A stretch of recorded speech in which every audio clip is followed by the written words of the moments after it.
All right, we are in Southwest Bend, super close to the old mill, about 2 minutes that way, 1 minute that way.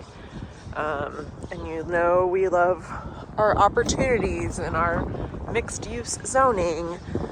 So we're looking at a property here that's just over a quarter acre, so a huge lot. We're going all the way down to that driveway alley access place, and that garage without a door is part of this property. One of the benefits is we already have sidewalk here, and it goes all the way to the corner as well. And we've got some perimeter fencing with some nicer new fencing, while the integrity of this 1930s house itself is questionable. It does have some unique characteristics, one being that it's got a metal roof. Two, it is technically a 3-bedroom, 2-bathroom house, and the placement on the lot, for being such a big lot, is not terrible either. One might be able to potentially keep this house and build around it as well.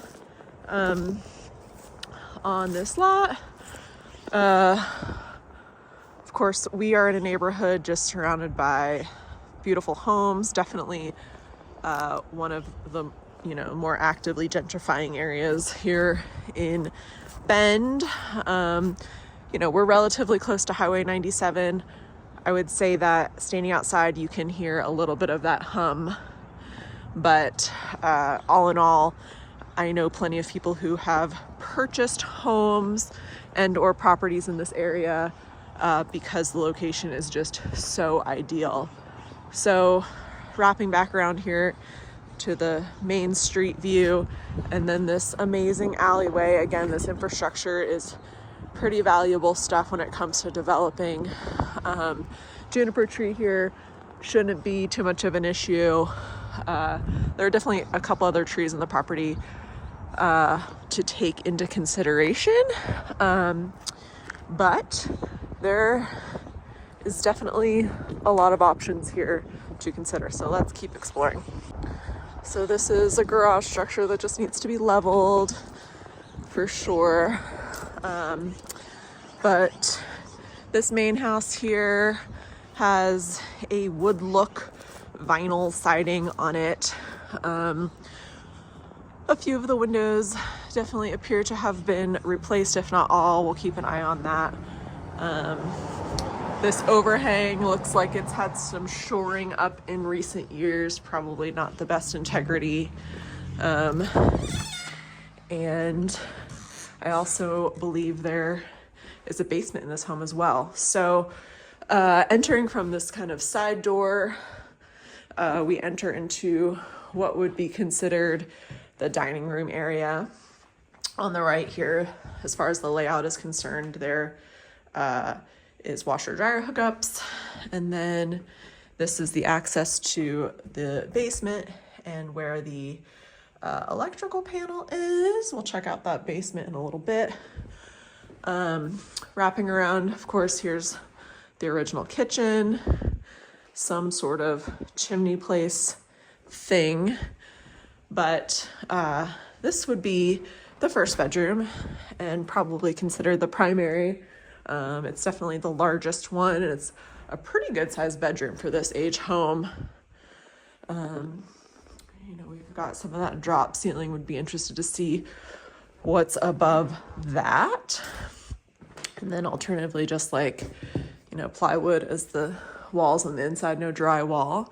So coming into the kitchen here, then we're gonna check out another bedroom. This one's super tiny. But we're still tracking all new windows, which is cool.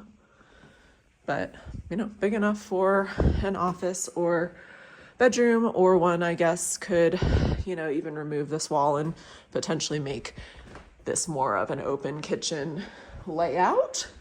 And then creeping into the second bedroom here. Again, a decent sized bedroom. Best thing going for this house so far is the replaced windows. And then here's that second full bath.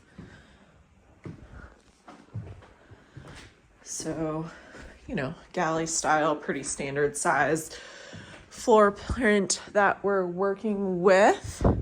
And then the main living area. So again, pretty good size. It feels like there's definitely room to open this home up and make it feel like a little bit more modern layout. And then I think this would be technically considered the front door, if someone was accessing it from the street. So let's go check out this basement. All right, let's see what we can see down here. So there's an additional door over here that we'll try in a sec. Some green walls, but I'd say probably 6.5 foot ceilings down here. We've got some of the HVAC guts and then a whole separate room down here. So I think there's some value add to be had with having this extra space for sure. It certainly makes construction easier to have such an accessible crawl space. And this is where our HVAC stuff is. And then like a whole nother room. So a lot of space down here to consider and be creative with. Hot water heater lives down here. That appears to be gas. HVAC, pretty ancient. Let's see if this does anything for us. Just curious. Yeah, it does. So these stairs go up there. So you could almost do this as kind of like a second level ADU type thing with having a separate access. And just don't depend on typical rents for it, just because it definitely has a lower than usual roof. So that's what we've got at this place, and interested in exploring it further.